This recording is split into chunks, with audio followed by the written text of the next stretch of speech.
اللہ تعالیٰ نے جو عزت دی، میں سوچتا ہوں، میرا اپنا احساس ہے کہ ہو سکتا ہے کہ کسی کی دعا نے مجھ کو یہاں تک پہنچایا، سبحان اللہ، سبحان کسی کی آمین نے مجھ کو یہاں تک پہنچایا، بے شک بے شک، کسی کے ساتھ حسن سلوک میں نے کیا، اس نے مجھ کو یہاں تک پہنچایا۔ سبحان۔ ایک سوال اور اس میں ایڈ کرنا چاہوں گا، جی، جیسے اللہ تعالیٰ جسے نماز دیتا ہے وہ بلندیوں پر پہنچ جاتا ہے، الحمدللہ آپ کو اللہ تعالیٰ نے بہت نمازا ہے، اللہ کا شکر اللہ تعالیٰ ہے کا بے سرکار۔ پناہ کرم ہے، لیکن بہت سارے لوگوں کا ایسا ہوتا ہے کہ وہ بلندیوں پر جاتے ہیں تو لوگوں کو حقارت کی نگاہ سے دیتے ہیں، لیکن میں جب سے آیا ہوں یا میری بات چیت آپ سے ہو رہی ہے، ایسا کبھی بھی محسوس نہیں ہوا کہ آپ اتنے بڑے ہو گئے ہیں، تو اس کے پیچھے کیا رہا؟ مجھے کسی کا ایک شعر یاد آتا ہے، اسی شعر میں شاید آپ کے سوال کا جواب ہو کہ بلندیوں پہ پہنچنا کوئی کمال نہیں، جی، بلندیوں پہ پہنچنا کوئی کمال نہیں، بلندیوں پہ ٹھہرنا کمال ہے۔ سبحان سبحان اللہ تعالیٰ نے جو عزت دی، جی میں سوچتا ہوں، میرا اپنا احساس ہے کہ ہو سکتا ہے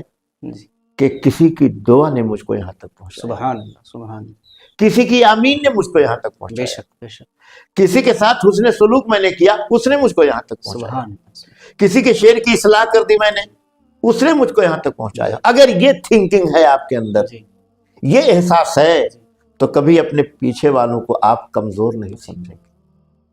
اصل میں وہ کمزور جماعت نہیں ہے، جی آپ سے زیادہ طاقتور ہے، جی، لیکن مسئلہ یہ ہے کہ انہیں شہرت کی اونچائی نہیں ملی ہے۔ جی بے شک، اس لیے شیخ سعدی کا ایک بڑا مشہور شعر ہے کہ ہر بیشہ گما مبر کے خالیس، شاید پلنگ خفتہ باشے۔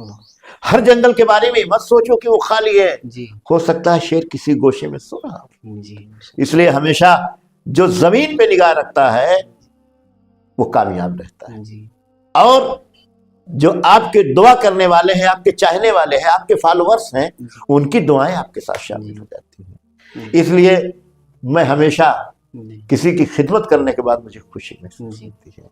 جیسے آپ نے فرمایا کہ الحمدللہ میں اس پہ بات ہو چکی ہے، لیکن آج کے دور میں دیکھا جا رہا ہے کہ چھوٹوں پر جو ہے شفقت نہیں ہو رہی ہے یا ان کی حوصلہ افزائی نہیں ہو پا رہی ہے، تو اس پر آنے والے زمانے میں کتنا بڑا ایک بڑی خلیج مولانا ہو جائے گی، جی ایک بڑی خلیج ہو جائے گی۔ جی اور میں بتا دے رہا ہوں آپ سے، آنے والے زمانے میں جی دیکھیے معاشرہ کیسے بنتا ہے۔ جی معاشرہ چند افراد کا نام نہیں ہے، جی اس معاشرے میں کچھ سرمایہ دار ہیں، جی کچھ تاجر ہیں، جی کچھ اہل ادب ہیں، جی کچھ مزدور ہیں، جی کچھ قلمکار ہیں، جی بے شک، کچھ رکشہ چلانے والے ہیں، جی کچھ کسان ہیں۔ جی جب یہ سب ملتے ہیں تب ایک مضبوط معاشرہ بنتا ہے۔ بے شک، سبحان، اگر اس میں سے ایک فرد کو آپ نکال دیجئے تو معاشرہ آپ کا کمزور ہو جائے گا۔ جی آج ہمارا ہندوستان جو اتنا مضبوط ہے، اس کے پیچھے یہی حکمت ہے جی کہ ہم مختلف مذہب کے ماننے والے، جی مختلف زبان والے، جی مختلف خیال والے، جی، لیکن سب کی انرجی اپنے ملک کو آگے بڑھانے سے۔ سبحان، اسی طرح سے جی جتنے لوگ ہیں، اگر آپ ان کے فن کی قدر کر کے ان کی پذیرائی کرتے ہیں، ان کا حوصلہ بڑھاتے ہیں، جی تو وہ طاقت جو وہاں پہنچ رہی ہے، جی، انڈائریکٹ وہاں سے طاقت آپ کو بھی پہنچ۔ سبحان اللہ، بے شک، اس لیے وہ شخص سماج میں تنہا ہو جاتا ہے جی جو معاشرے سے الگ راستہ بنانے کی کوشش کرتا۔ ہاں، معاشرے کی کمزوریوں کو آپ اصلاح کی طرف لے جائیے، جی لیکن معاشرے سے کٹ کر کے نہ معاشرے کی آپ اصلاح کر سکتے ہیں، نہ معاشرے کے لوگوں کا اعتماد حاصل کر سکتے ہیں۔ یعنی